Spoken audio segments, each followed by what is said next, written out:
The helping hands of Fancy Garden. In Sunnyvale, everyone loves to have fun together at Fancy Garden.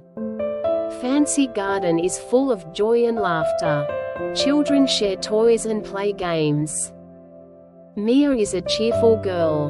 Her smile makes everyone happy. Mia's best friend is Max, a playful dog. Max's tricks make people laugh. One day, a big storm hit Sunnyvale. Mr. Wilson's garden was ruined. Mia and her friends wanted to help. Max wagged his tail, ready to join in. Neighbors brought new plants. Everyone worked together, smiling. The garden started to look beautiful again. Mr. Wilson felt happy. Mr. Wilson said, "Helping is magic.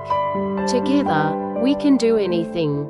Sunnyvale was full of love and kindness. Their big family was stronger than ever. Explore the words. Let's discuss what these words mean. Help, friends, kindness, laugh, and neighbor. Questions to think about. Why is it important to help our neighbors? How did Mia and the children help the community? Why do you think working together is important?